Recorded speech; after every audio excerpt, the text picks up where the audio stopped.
Bienvenue dans ce chapitre qui va être extrêmement important et je pense sur lequel vous allez revenir pas mal de fois. En fait, on a vu le développement à long terme de l'athlète. Ok, comment il allait progresser suivant les phases d'apprentissage qu'on peut voir ici, qu'on a associé au rugby. La phase d'initiation, développement et perfectionnement. Ok, l'optimisation après c'est la partie senior, mais pour moi on est sorti du plan de formation du joueur après. On a vu l'analyse du jeu, l'analyse de la tâche du rugby. On a vu qu'il y avait des phases de jeu, des familles de joueurs, des formes de jeu. On a vu qu'il y avait des règles et des principes fondamentaux.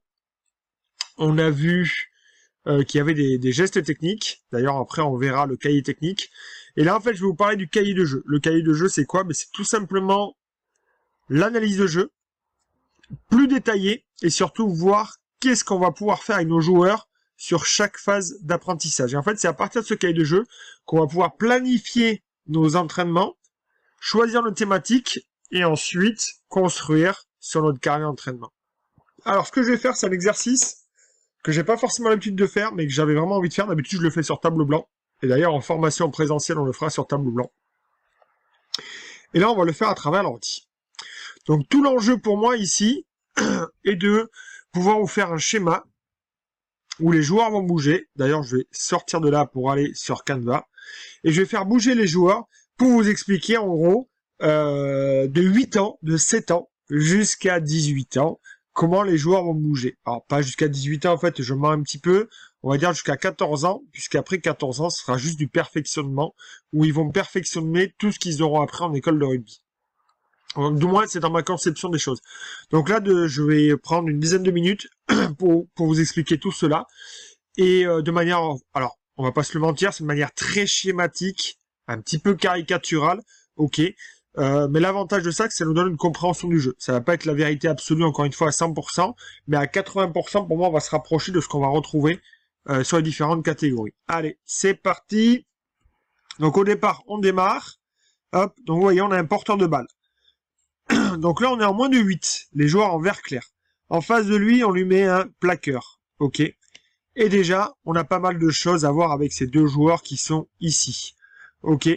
D'un côté, on a un qui va lutter pour la vie du ballon et l'autre qui va lutter pour le gain du ballon. Voilà.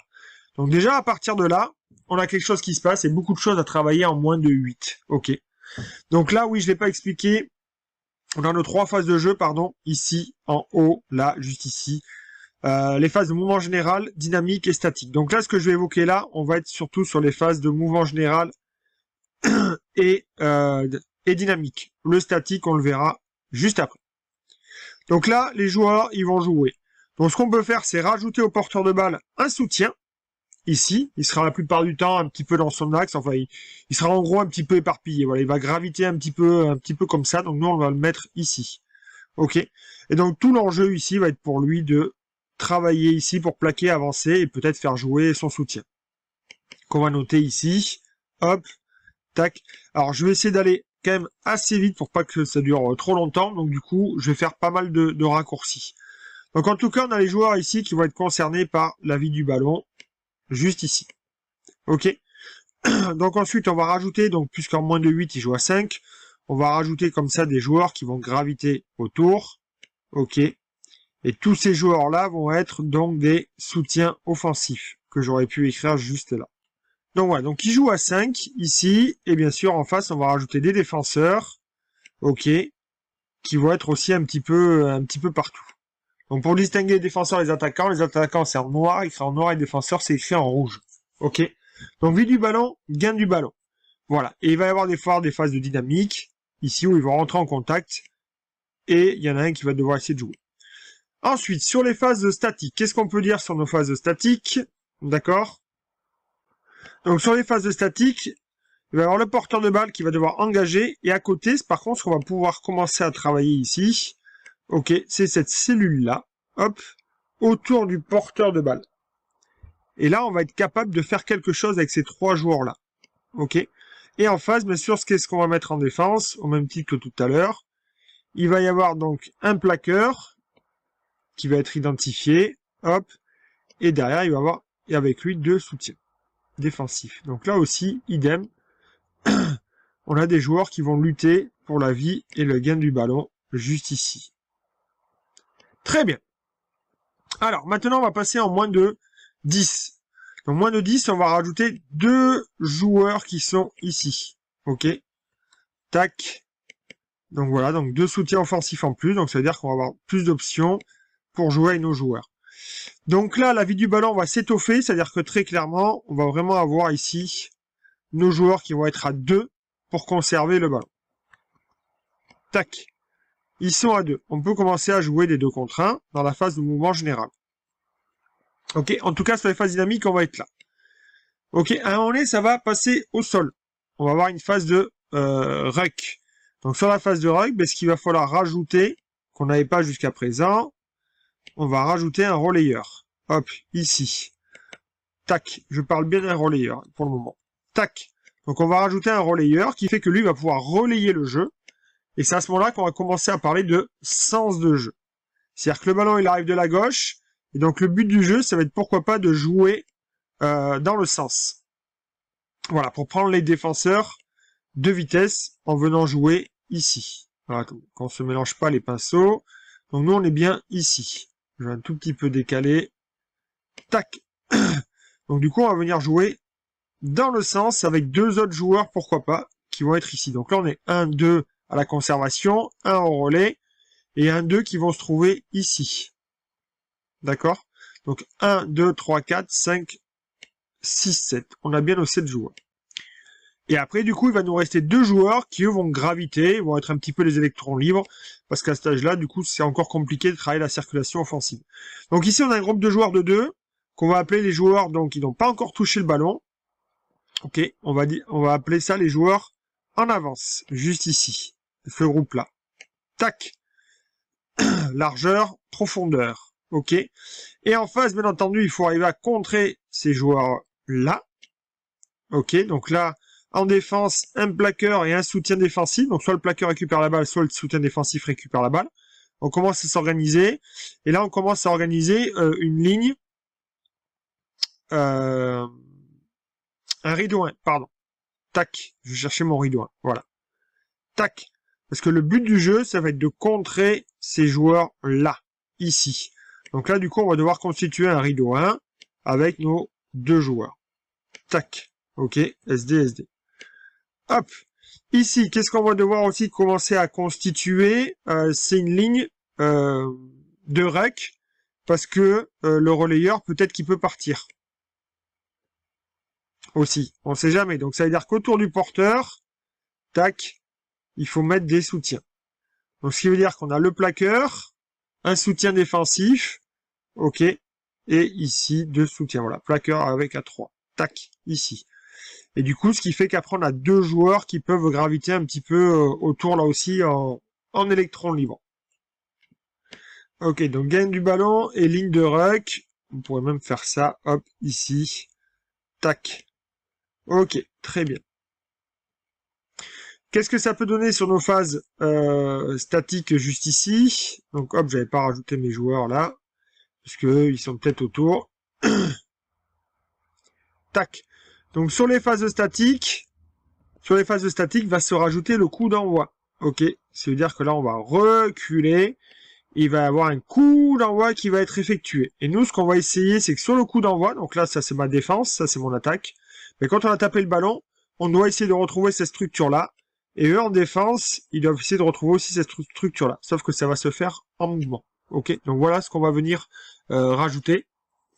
Alors ensuite, on va passer donc sur... donc j'ai mes joueurs en avant du ballon et du ruck. Ok, très bien. Donc maintenant, on va passer en moins de 12. On va rajouter donc 3 joueurs ici et 3 joueurs ici. Ok, donc maintenant, on va passer en moins de 12. Ce qui va se passer, c'est qu'en moins de 12, les joueurs en avance, ils vont prendre un peu plus l'espace, ok.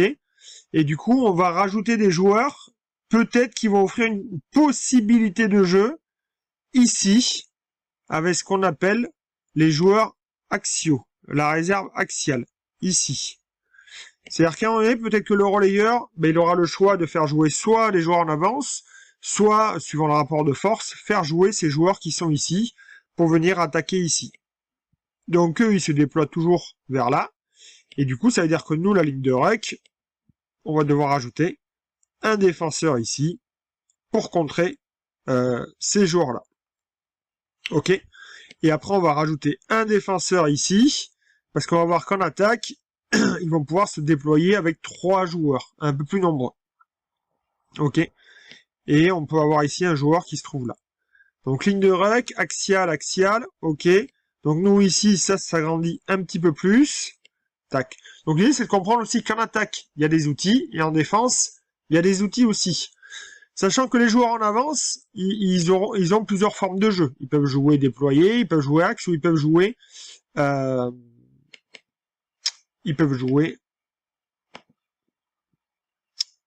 Pardon. Ils peuvent jouer au pied. Donc ici, le relayeur devient véritablement un 9. On sait vraiment qui c'est. Et en défense, on va ici identifier un 9. Ok. Tac. Ici. Donc voilà un petit peu comment on peut être constitué en moins de 12. Vous voyez qu'on a rajouté un groupe de joueurs qui va être actif. Et ici, des joueurs qui vont quand même rester ici pour menacer cet espace ici. Ok. Ce qu'on a rajouté sur les phases statiques, comme vous le savez, on a rajouté la phase de mêlée et on a rajouté la phase de touche. D'accord? Donc on verra après un petit peu plus en détail de ce qui va se passer sur ces phases-là. Mais ça veut dire qu'il va y avoir des lancements de jeu qui vont pouvoir être réalisés. Et l'idée, vous verrez que c'est sur ces lancements de jeu, on va devoir faire des temps de jeu qui vont nous permettre de retrouver ces groupes de joueurs ici. Ok? Par exemple, si on a une touche ici, je vais enlever ça maintenant. On peut très bien avoir une touche, tac, ici. Il suffit juste de rajouter un lanceur là. Un défenseur qui va se mettre ici dans le couloir. Très bien. Donc, par exemple, une touche à 3. Les autres se mettent là-bas. Eux, ils reculent aussi. N'oublie pas de rajouter le relayeur, le numéro 9. Tac. Le numéro 9 aussi. Hop. Et du coup, vous allez voir qu'en fait, on a déjà notre cellule qui est constituée ici avec 3 joueurs. Tout simplement. On va retrouver cette même forme de jeu. Les joueurs ici vident du ballon. Et ici, les joueurs en avance. Ok, on va retrouver notre même structure. Et l'objectif, ça va être de retrouver cette structure-là sur nos lancements de jeu. Ok, je ne verrai pas plus loin là sur les phases statiques. D'accord, maintenant on va se concentrer vraiment sur les phases de mouvement général et les phases dynamiques. Donc là, notre sens de jeu. Très bien. On a nos joueurs donc qui sont disposés ici. Très bien, donc je peux les enlever. Ok, donc je vais les enlever aussi maintenant. Donc maintenant, on est donc sur du jeu à 15. Donc la finalité de l'école de rugby, préparer les joueurs à jouer à 15. Donc c'est-à-dire que là, on va avoir 5 joueurs de plus. Ok.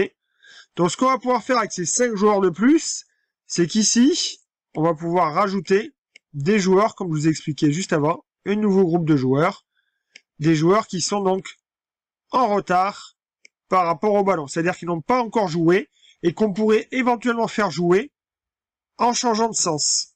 Ok? C'est-à-dire que le 9 pourrait très bien prendre la décision de changer de sens. Ce qu'on va rajouter aussi, du coup, ça va être un numéro 10, et on va rajouter un numéro 15 qui va être clairement identifié sur leur poste. Le 10 va être chargé de faire jouer ici, par exemple, pourquoi pas ces joueurs en avance. Tac.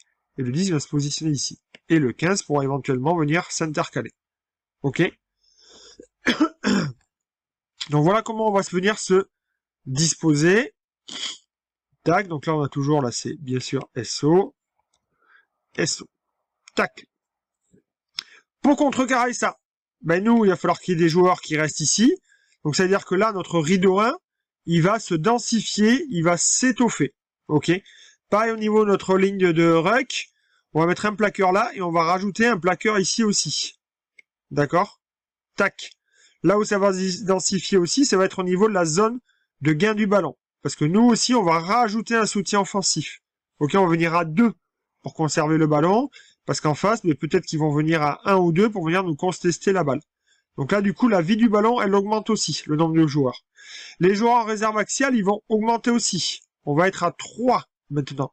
Ces joueurs-là peuvent venir attaquer ici, mais c'est trop, ils pourront très bien venir aussi attaquer autour du 10. Soit autour du 9, soit autour du 10. Voilà. Ok. Donc vous voyez, les cellules, quand on monte, donc quand on va venir monter sur le plan de formation, je vais vous enlever ces joueurs-là du coup de la phase de statique parce que ça va nous perturber. Tac. Donc quand on monte sur le plan de formation, on rajoute des cellules de joueurs. Ok, on a démarré donc avec la vie du ballon ici. Ensuite en moins de 8. Ensuite en moins de 10, on a rajouté les soutiens offensifs en avance. Ok. D'ailleurs, j'aurais peut-être dû le faire avec les joueurs qui apparaissent en plus. Tac. Comme ici. D'accord. Hop.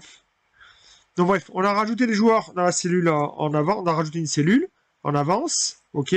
Moins de 12, on a rajouté une cellule axiale pour venir pénétrer aussi si jamais elle n'est pas bonne en jeu déployé, d'accord. Et en moins de 14, on rajoute les joueurs en retard si jamais dans le sens on n'a pas réussi à basculer, que c'est la défense qui a pris le pas, et du coup on peut venir rejouer ici à contresens, en changeant de sens, sur un retour.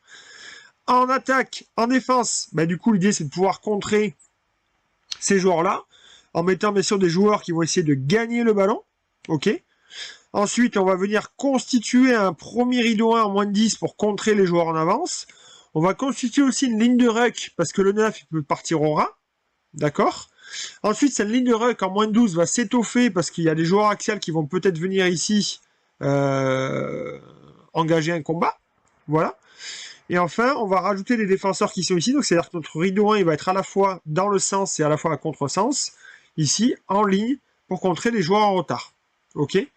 Donc là, j'ai placé tous mes joueurs. Ce qui nous manque maintenant, c'est que eux, ils peuvent jouer avec différentes formes de jeu, comme je vous dis, notamment le jeu axial. D'où l'idée de mettre, dès les moins de 12, j'ai oublié tout à l'heure, un rideau 2 avec le 9, qui va venir ici, de gauche à droite, naviguer derrière la défense, ou pourquoi pas si ça perce ici. Et on va rajouter aussi en moins de 14, un rideau 3, d'accord, tac. Du coup, lui, je vais le basculer en jaune, tac ici. Et lui, je vais le basculer en jaune, tac ici, parce que ça se voit à partir des moins de 12. Donc nous, on va rajouter ici un 15, aussi, qui va être clairement identifié. Est-ce que j'ai pas mis trop de joueurs quelque part par là? Tac, tac, tac. On va rajouter donc un ailier ici, d'accord. Et est-ce que j'ai mes 15 joueurs et un ailier qui peut être ici? Tac. Hop. Avec le 15, clairement identifié. Tac. Un ailier ici qui va être important. Ok. Voilà. Et l'autre ailier qui va être ici. Le 14. Très bien.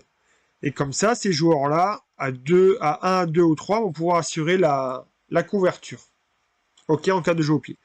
Donc voilà un peu comment, de manière très schématique, je peux vous proposer ce cahier de jeu et savoir ce qu'il faut entraîner par catégorie. Maintenant, ce que je vous ai proposé là, c'est un petit dessin pour déjà se le mettre en tête. Et pour terminer ces 5 dernières minutes, voici, grandeur nature, le cahier de jeu. En attaque, ici, nous sommes sur les thématiques prioritaires. Alors, je vais rebasculer en plein écran. À entraîner de 6 ans à 10 ans. D'accord. Donc, ce que j'ai fait avec ce cahier de jeu, mon objectif, en fait, c'est de vous donner très clairement les thématiques pour constituer vos cycles. C'est-à-dire, vous démarrez, vous dites, voilà, je ne sais pas quoi faire, mais je vais aborder cette thématique-là, mais peut-être que je vais travailler la phase dynamique en mouvement avec 2 attaquants qui sont ici. Ok. Thématique prioritaire de 6 à 10 ans, la phase 1 avec les moins de 8 en clair, la phase 2 avec les moins de 10 surtout en foncé. D'accord. Après, c'est pas une vérité pour moi, c'est pour ça que j'aime bien travailler sous forme de phase. C'est-à-dire que des M8 peuvent très bien être capables de faire des choses que des M10 ne sont pas capables. Ça dépend du niveau de jeu de vos joueurs. Ok. On retrouve ici la circulation offensive que je vous ai montré juste avant. Elle est résumée juste ici. Et là, nous retrouvons nos phases de jeu avec les règles et les principes fondamentaux qu'on a vus juste avant. C'est ce qui vous va permettre de constituer vos objectifs et vos règles de jeu. Ok. Donc voilà, on retrouve ça. Donc ça, c'est par rapport à l'attaque. Ok. Donc comme je vous ai dit encore une fois, ça, c'est vos thématiques d'entraînement. Ok. Très concrètement, moi, je démarre au mois d'octobre. J'ai planifié de travailler, de commencer par l'attaque. Donc là, on est en attaque. De travailler le mouvement général en moins de 10. Du coup, c'est quoi le mouvement général en moins de 10? Ben, soit j'utilise les joueurs en avance sur une vague pour jouer. soit aussi je peux travailler le jeu au pied. Voilà, j'ai ces deux thématiques-là à aborder. Donc à moi de choisir. En gros, en attaque, en moins de 8, moins de 10, il faut qu'ils aient vu tout ça. Ça, c'est un plan de formation. C'est-à-dire, sur la table, j'ai toutes mes thématiques, d'accord? Et je sais que durant mon année, le joueur va devoir avoir vu toutes ces thématiques-là. Sachant que il a 2 ans pour le faire, voire 3 ans, 4 ans, M8, M10. Ok? Ensuite, toujours sur l'attaque, on bascule en moins de 12, moins de 14, sur la phase donc, de développement, thématique prioritaire. Là, on voit du coup, c'est un peu plus conséquent, notamment les phases de statique, puisqu'on va rajouter les touches et les mêlées. D'accord? Là, ici, le jeu un peu plus conséquent par rapport à ce jeu debout, le jeu au sol et la relance de jeu. Ok? Donc on voit qu'il y a des thématiques qui se reprennent aussi, qui vont juste s'étoffer, comme on a vu tout à l'heure, en nombre de joueurs. D'accord? Là, comme convenu, on a rajouté la réserve axiale qui va se situer ici, les joueurs axiaux. Ok? Et enfin, qu'est-ce que ça peut donner en perfectionnement? Puisqu'on n'a pas parlé tout à l'heure. Mais le perfectionnement, en fait, on va retrouver en gros nos thématiques qu'on a vues à la fin des M14. C'est juste que parfois le nombre de joueurs va augmenter aussi. Ok. Par exemple sur les mêlées, non, sur les touches, pardon, où il va y avoir les lifts. D'accord, les mêlées où on va commencer à travailler les départs. Enfin voilà, le jeu axial. Voilà, on va retrouver toutes ces phases-là, sauf qu'il va y avoir un petit peu plus de joueurs. Mais surtout, on est sur une phase de perfectionnement en fait. C'est-à-dire que tout ce qu'ils ont vu en moins de 14, ils vont devoir le perfectionner. Ça veut dire quoi le perfectionner? C'est-à-dire mettre plus d'intensité, plus de vitesse, donc la lecture de jeu va être plus dure, ok, recharger plus vite, se déplacer plus vite, se replacer plus vite, jouer sur 2 temps de jeu, alors qu'avant, la différence, vous voyez, on jouait seulement sur un temps de jeu. Enfin, c'est-à-dire qu'on se disait que sur un temps de jeu, déjà si on était capable de faire des choses, ben c'est bien. Là maintenant, on va se dire, ben, il va falloir être fort sur peut-être 2 temps de jeu. Donc voilà. On va avoir la même chose, le pendant, là c'était l'offensive. Sur le défensive, on repart sur nos 6-10 ans, ici, avec les rideaux, toujours ces phases dynamiques, toujours les phases ici. Ensuite, circulation défensive, M12, M14 sur la phase de développement. Hop, ça veut bien s'ouvrir. Tac. Donc là, je suis passé trop vite. Voilà, la phase de développement ici. On retrouve nos cellules d'action, comme je vous ai pu vous expliquer tout à l'heure avec la circulation défensive. Et enfin, sur la phase de perfectionnement, je ne vais pas forcément me répéter, mais comme tout à l'heure en attaque, on va perfectionner certains gestes, on va renforcer certains rideaux, notamment le rideau 3. Ok. Et on va être plus fort sur nos lancements de jeu, sur touche et sur mêlée. Voilà ce que je pouvais vous présenter sur ce cahier de jeu. Donc ça va nous aider en fait tout simplement à planifier, à me planifier. Et une fois que c'est planifié, ça va nous aider surtout à concevoir nos carnets d'entraînement. La partie n'est pas gagnée parce que très concrètement, qu'est-ce qu'il y a? Je ne l'ai pas forcément précisé. Mais en fait, derrière chaque thématique, en fait, c'est ce que je vais appeler des cartes tactiques. Derrière chaque carte tactique, il va y avoir un dessin, il va y avoir des comportements, il va y avoir des principes de jeu. Et là, maintenant, c'est là vraiment que l'entraînement va démarrer, en fait. C'est-à-dire, qu'est-ce que j'entends, moi, par joueur en avance en une vague? Comment on va jouer un 2 contre 1? Comment on va jouer un 2 contre 2? Sur du mouvement général. Comment on va assurer la vie du ballon quand on est au sol? Ok? Comment on va relancer le jeu à 2 contre 2, à 2 contre 3? Et là, c'est là que l'entraînement va démarrer. C'est là qu'on va constituer nos situations d'entraînement. C'est là qu'il va y avoir des comportements observables. C'est là qu'il va y avoir des comportements nécessaires. C'est là qu'on va rentrer dans le vif du sujet. Ok? Donc en fait, tout l'enjeu derrière maintenant de la formation va être que derrière chaque carte, on va travailler dessus pour être plus fort, nous, en tant qu'entraîneurs.